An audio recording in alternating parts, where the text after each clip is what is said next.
ప్రియులారా, డిసెంబర్ నెల వస్తే చాలు ప్రపంచంలో ఉన్నటువంటి దేశంలో ఉన్న క్రైస్తులందరూ కూడాను పండగల సందడిలో తేలిపోతారు. ప్రియమైనటువంటి దేవుని వర్లారా, నేటి క్రైస్తవ సంఘాలు గాని క్రైస్తవ సమాజము గాని క్రిస్మస్ అనేటువంటి పండగ ఏ విధంగా చేసుకుంటారు అని మనము ఆలోచించగలిగినప్పుడు ప్రతి వ్యక్తి కూడాను ఇంటింటి నుండి డబ్బుల్ని కలెక్షన్ చేసుకొని పండగలు అనేటువంటిది చేసుకోవడం అనేటువంటిది ఒక ఆనవాయితీగా మారింది.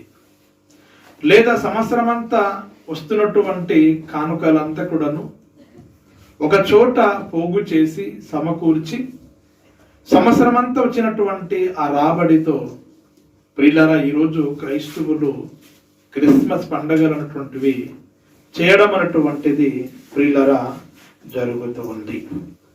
ఆ పండగ రోజున ప్రియులారా క్రైస్తవులు కానుకలు ఎత్తుకుంటారు.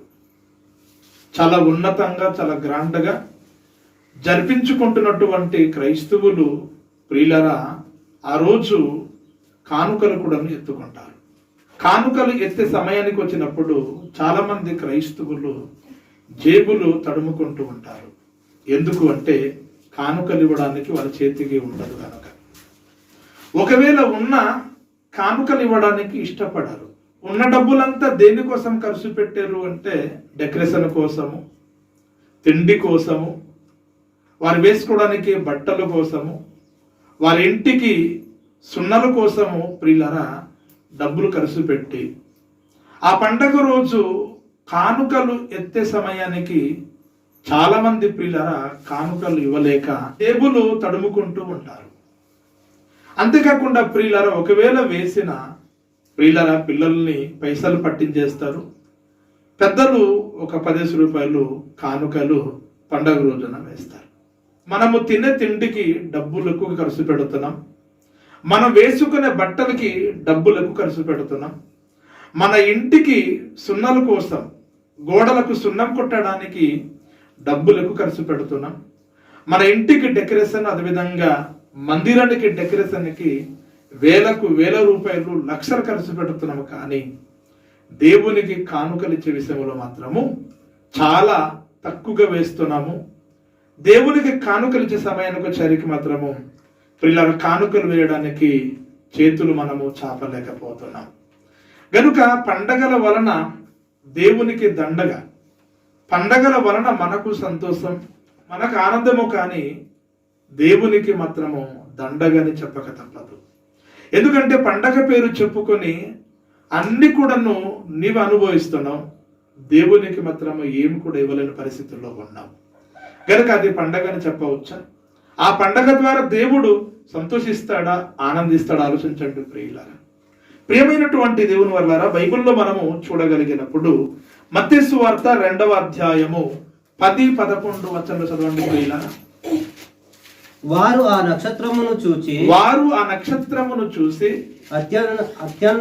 అత్యనంద భరితులై ఇంటిలోకి వచ్చి తల్లి అయిన మరియను చూసి ఆ శిశువును చూచి సాగిలపడి ఆయనను పూజించి తమ పెట్టెలు విప్పి బంగారమును సాంబ్రాణిని బోలమును కానుకగా ఆయనకు సమర్పించిరి. ప్రియమైనటువంటి దేవుని వల్లారా, ఇక్కడ మనము చూడగలిగినప్పుడు తూర్పు దేశపు జ్ఞానులు కనబడుతున్నారు. ఎవరమ్మా చెప్పండి? తూర్పు దేశపు జ్ఞానులు కనబడుతున్నారు. తూర్పు దేశపు జ్ఞానులు అంటే దిక్కులేని వారు కాదండి, అజ్ఞానులు కాదు, తెలివి తక్కువ వారు కాదండి, ఖగోళ శాస్త్రవేత్తలు, చాలా జ్ఞానవంతులు, చాలా తెలివైనటువంటి వారు. ప్రియులరా, యేసు ప్రభువు పుట్టి 2 ఏండ్ల తర్వాత ప్రియులరా ఇంటిలోకి యేసు ప్రభు వారిని వెతుకుంటూ వచ్చారండి. యేసు ప్రభు వారిని చూడాలి అని, యేసు ప్రభు వారిని పూజించాలి అని తూర్పు దేశపు జ్ఞానులు వెతుకుంటూ యేసు ప్రభు దగ్గర రావడం అనేటువంటిది జరిగింది ప్రియులారా. వచ్చిన వెంటనే వారు చేసినటువంటి పని ఏంటంటే ప్రియులారా, యేసు ప్రభు వారిని పూజించినట్లుగా దేవుని లేఖనాలు సెలవిస్తూ ఉన్నాయి. రెండవదిగా ప్రియులారా, ఆయనకు అనగా శిశువు యేసుక్రీస్తు వారిని, రక్షకుడైనటువంటి యేసుక్రీస్తు వారిని కానుకలు సమర్పించినట్లుగా మనం చూస్తున్నాం. 3 రకాలైనటువంటి కానుకలు తూర్పు దేశపు జ్ఞానులు సమర్పించారు. బంగారము, సాంబ్రాణి, బోలము, 3 రకాలైనటువంటి కానుకలు యేసు ప్రభు వారిని సమర్పించినట్లుగా, కానుకలుగా వేసినట్లుగా మనము చూస్తూ ఉన్నాం. ప్రియమైనటువంటి దేవుని వర్లారా, మీరు తూర్పు దేశపు జ్ఞానుల గురించి ఆలోచించినప్పుడు నిజంగానే యేసు ప్రభు వారిని పూజించడమే కాకుండా ఆయనకు కానుకలుగా సమర్పించినట్లుగా మనము చూస్తూ ఉన్నాం. మరి ఈరోజు యేసు ప్రభుని నమ్మేవారు గాని, యేసు ప్రభు పుట్టుక దినాన్ని ఒక పండగగా, వేడుకగా జరిపించుకునే వారు ఎవరైనా తూర్పు దేశపు జ్ఞానులు ఇచ్చినట్లుగా కానుకలిస్తున్నారా? ఇవ్వటం లేదండి. అప్పుడు చెప్పిన కదండి, బట్టలకి డబ్బులు ఖర్చు పెడతారు, తిండికి డబ్బులు ఖర్చు పెడతారు, ఇంటికి డబ్బులు ఖర్చు పెడతారు, మందిరములో డెకరేషన్కి డబ్బులు ఖర్చు పెడతారు. కానీ వారి మనసు ఒప్పుకోదు. ఎందుకంటే ఆల్రెడీ డబ్బులు తిండికి, బట్టలకి, ఇంటికి ఖర్చు పెట్టి ఉన్నారు గనుక దేవుని సన్నిధిలో, దేవుని మందిరములో కానుకలు ఎత్తే సమయంలో కానుకలు ఇవ్వడానికి వాళ్ళ చేతికి ఉండకపోవచ్చు. ఒకవేళ ఉన్నా ఇచ్చే మనసు చాలా మందికి రావటం లేదండి. దీనికి క్రిస్మస్ అంటారు చెప్పండి? దీనికి క్రిస్మస్ అంటారు చెప్పండి? ఏమండి, మీ వాళ్ళు ఎవరైనా సరే హాస్పిటల్లో ఎవరైనా పుట్టారనుకోండి, మీరు హాస్పిటల్లో వెళ్ళేటప్పుడు ఏం తీసుకెళ్తారో చెప్పండి? రొట్టె కానీ, అదేవిధంగా ఒక పాలు ప్యాకెట్ కానీ తీసుకెళ్తారు. వట్టి చేతులతో మీరు వెళ్ళరు. ఎందుకంటే పుట్టినందుకు, ఆ పుట్టినటువంటి బిడ్డని చూడడానికి వెళ్ళే ప్రతి వ్యక్తి కూడాను చేతికి ఒక రొట్టె కానీ, పాలు ప్యాకెట్ కానీ పట్టుకొని వెళ్తాడు. లేదా ఇంటికి పుట్టారనుకోండి, మీ వాళ్ళు ఎవరైనా సరే ఇంటికి పుట్టారనుకోండి, వాళ్ళ ఇంటికి చూడడానికి వెళ్తారు. అలా వెళ్ళేటప్పుడు మీరు ఏం చేస్తారంటే ప్రియులారా, పిల్లల్ని బట్టలు తీసుకెళ్తారు. చిన్న బట్టలు ఉంటాయి కదండి పిల్లలు వేసుకోవడానికి, జుబ్బలు లాంటివి. ఆ జుబ్బల్ని పట్టుకొని తీసుకెళ్ళి ఆ పిల్లల్ని ఇస్తారు. తిరిగి వచ్చేటప్పుడు ఒక 100 రూపాయలు, 500, ఒక 50 రూపాయలు వాళ్ళ చేతికి పట్టించి మీరు మీ ఇంటికి తిరిగి వస్తారు. మరి ఈరోజు యేసుప్రభు పుట్టాడు అని ఈరోజు పండగ చేస్తున్నటువంటి మనము యేసుప్రభు గురించి మనం ఏం తీసుకెళ్తున్నాం చెప్పండి? పండగ రోజు మనం ఏం తీసుకెళ్తున్నాం? దేవుని మందిరములో ఏం తీసుకెళ్తున్నాం చెప్పండి? మీ వాళ్ళు ఎవరైనా సరే పుట్టినప్పుడు, వాళ్ళు ఒక పుట్టుక దినము గ్రాండ్గా జరిపించుకుంటున్నప్పుడు మీరేం పట్టుకొని తీసుకెళ్తారో చెప్పండి? ఖచ్చితంగా గిఫ్టులు పట్టుకొని వెళ్తారు. ఖచ్చితంగా మీరు బహుమానాలు పట్టుకొని వెళ్తారు. మరి అలాంటప్పుడు యేసుప్రభువు పుట్టాడు అని పండగ చేసుకుంటున్నాము కదా, క్రిస్మస్ చేసుకుంటున్నాము కదా. మరి యేసుప్రభు దగ్గర తీసుకెళ్ళేటప్పుడు మనం ఏం తీసుకెళ్తున్నాం? యేసుప్రభు దగ్గర వెళ్ళేటప్పుడు మనం ఏం తీసుకెళ్తున్నాం? గ్రాండ్గా పండగ జరిపించుకుంటున్నటువంటి దినమున మనం ఏం పట్టుకొని వెళ్తున్నాం చెప్పండి ప్రియులారా? కానీ ఈరోజు ఏం పట్టుకుని వెళ్ళలేకపోతున్నాం. ఎందుకంటే టోటల్గా మన తిండి గురించి, మన ఒంటి గురించి, మన ఇల్లు గురించి వేలకు వేల రూపాయలు ఖర్చు పెట్టాము కనుక దేవుని మందిరములు వెళ్ళేటప్పుడు, పండగ దినమున వెళ్ళేటప్పుడు మనము వట్టి చేతులతో మనము వెళ్ళిపోతూ ఉన్నాము. దీనికి ఈరోజు చాలా మంది క్రైస్తవులు ఏమనుకుంటున్నారంటే పండగ చాలా గ్రాండ్గా జరిగింది. ఎందుకు గ్రాండ్గా జరిగింది? ఆ రోజు ఒక మేక నరికారు గనక, ఆ రోజు చికెన్ బిర్యానీ పెట్టారు గనక, ఆ రోజు పెద్ద పెద్ద డెక్కులు తీసుకొచ్చి పాటలు పాటలు పాటలు వేశారు గనక మరి ఊరంతా కూడా పిల్లలు కదిలిపోయింది గనక ఆ రోజు పండగ చాలా గ్రాండ్గా జరిగింది అని చెప్పుకుంటారే తప్ప ఆ పండగ దినము వలన యేసు ప్రభు వరకు ఒరిగిందేమని చెప్పండి. ఆయన పేరు చెప్పుకొని మనం తిండి తింటున్నాం, ఆయన పేరు చెప్పుకొని మనం బట్టలు వేసుకుంటున్నాం, ఆయన పేరు చెప్పుకొని మనం ఇంటికి సునలు కొడుతున్నాం, ఆయన పేరు చెప్పుకొని మనం మందిరానికి డెకరేషన్ చేస్తూ ఉన్నాం. మరి అతనికి మనం ఏమి ఇస్తున్నాము? అతనికి మనం ఎలా సంతోషపరచగలుగుతున్నాం చెప్పండి? ఇది ఈరోజు క్రైస్తవ ప్రపంచంలో జరుగుతున్నటువంటి పండగలు ప్రియులారా. బైబిల్లో మరొక మాట చూడగలిగినప్పుడు ఒక అద్భుతమైనటువంటి మాట కనబడుతుంది. ద్వితీయోపదేశ ఖండము 16వ అధ్యాయము 17 వచనం చదవండి ప్రియులారా. 17 వచనం. వారు వట్టి చేతులతో యెహోవా సన్నిధిని కనబడక నీ దేవుడైన యెహోవా నీకు అనుగ్రహించిన దీవెన చొప్పున ప్రతివాడును తన శక్తి కొలది ఇవ్వవలెను. ప్రియమైనటువంటి దేవుని వల్లారా, ఇక్కడ మనము చూడగలిగినప్పుడు ఇశ్రాయేలీయులట దేవుని సన్నిధిలో వట్టి చేతులతో కనబడలేదు. ఎడమా, ఇశ్రాయేలీయులు దేవుని సన్నిధిలో వట్టి చేతులతో కనబడలేదట. అంటే దేవుని సన్నిధిలో వెళ్ళేటప్పుడు వాళ్ళు ఏదో ఒకటి పట్టుకొని వెళ్ళేవారు తప్ప వట్టి చేతులతో పట్టుకొని వెళ్ళేవారు కారు. ప్రియమైనటువంటి దేవుని వల్ల ఒక మాట చెప్తాను, జాగ్రత్తగా వినండి. మీ ఊర్లో ఫంక్షన్ జరుగుతున్నప్పుడు మీరు వట్టి చేతులతో వెళ్తారమ్మా చెప్పండి. మీ ఊర్లో ఫంక్షన్ జరుగుతుంది, లేక పక్క ఊర్లో ఫంక్షన్ జరుగుతుంది, వట్టి చేతులతో వెళ్తారా చెప్పండి? ఎవ్వరు కూడాను వట్టి చేతులతో వెళ్ళారండి.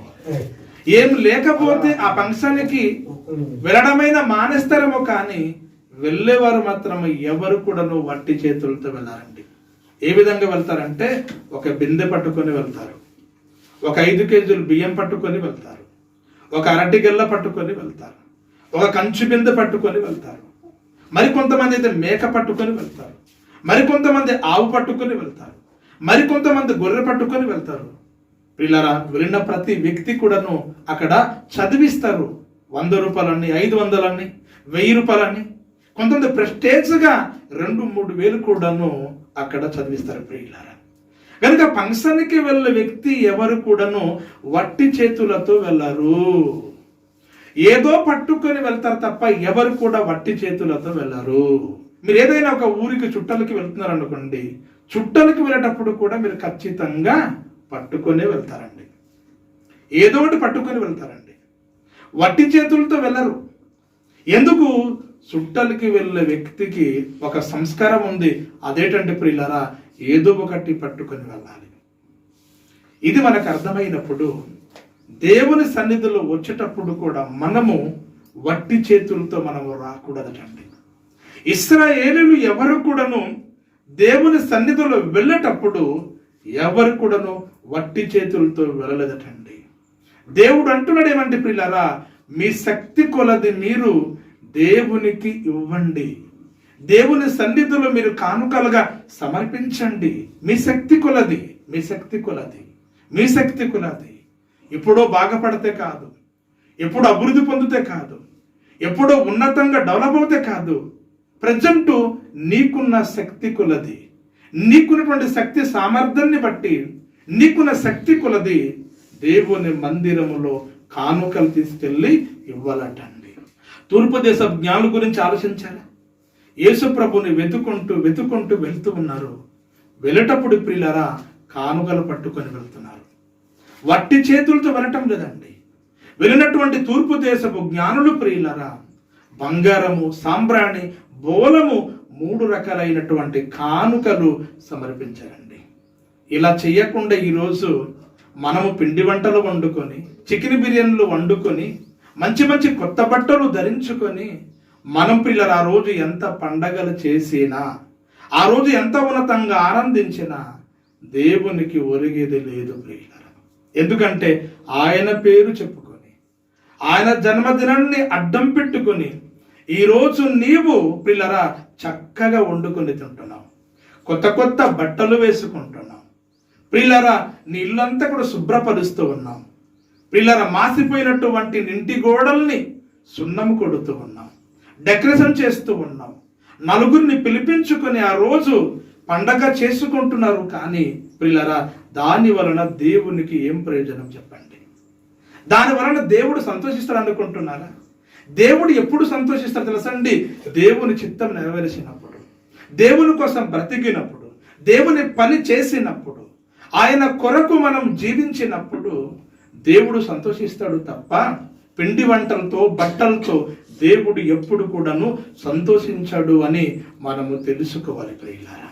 ప్రియమైనటువంటి దేవుని వల్లరా మన భారతదేశానికి మహాత్మా గాంధీ స్వతంత్రము తీసుకొచ్చాడు. స్వతంత్రం తీసుకొచ్చినటువంటి మహాత్మా గాంధీని మన భారతీయులు మరిచిపోయి పండగ చేసుకున్నారటండి.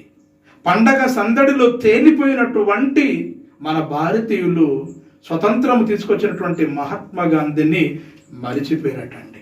సేమ్ అదేవిధంగా ఈ లోకానికి రక్షణ తీసుకొచ్చినటువంటి యేసుక్రీస్తు వారిని, స్వతంత్రము తీసుకొచ్చినటువంటి యేసుక్రీస్తు వారిని మరిచిపోయి తన జన్మదిన సందర్భంగా తన జన్మదినాన్ని అడ్డము పెట్టుకుని ఈరోజు పండగ చేసి తిని గెంతి ఆనందించి సృష్టికర్త అయినటువంటి దేవునికి, లోక రక్షకుడైనటువంటి దేవునికి మరిచిపోతున్నారండి.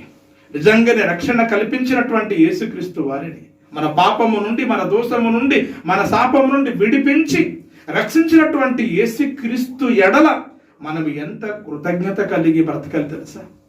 ఆయన కొరకు ఎంత ఉన్నతంగా జీవించాలి తెలుసా? అసలు ఆయన కానీ ఒక రక్షణ ఇవ్వకపోయి ఉంటే ఈరోజు నీ పరిస్థితి ఏంటి?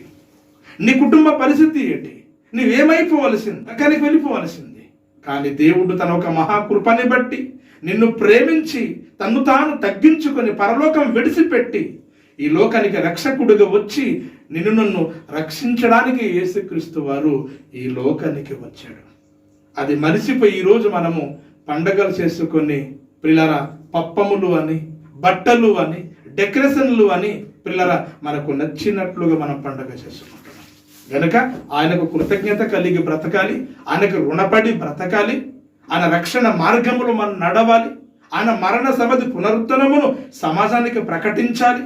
ఆయన పుట్టాడు అని, ఆయన మన కోసం చనిపోయాడని, ఆయన మన కోసం తిరిగి లేచాడని, ఆయన మన తిరిగి రాబోతున్నాడని యేసుక్రీస్తు సువార్తను ప్రకటించవలసినటువంటి క్రైస్తవులు ఆయన గురించి ప్రకటించకుండా ఆయన పేరు చెప్పుకొని పండగలు చేసుకుంటున్నారు. కనుక దీని వలన మనకు సంతోషం ఆనందమేమో కానీ దేవునికి మాత్రం ఎటువంటి సంతోషం ఆనందము లేదు. దేవుడు ఎప్పుడు సంతోషిస్తాడంటే ఆయన గురించి సమాజంలో వెళ్ళి ప్రకటించినప్పుడు, ఆయన గురించి సమాజంలో వెళ్ళి ప్రియులారా ప్రకటించినప్పుడు దేవుడు సంతోషిస్తాడు తప్ప మనం ఎక్కడికి వెళ్ళకుండా పండగలు చేసుకున్న మాత్రాన దేవుడు మురిసిపోడు, దేవుడు సంతోషించడని ప్రతి ఒక్కరు కూడా తెలుసుకోవాలని ఈ కొద్ది మాటలు చెప్పి ముగిస్తున్నాను. దేవుడు మీకు, మీ కుటుంబములను ఉన్నతంగా దీవించును.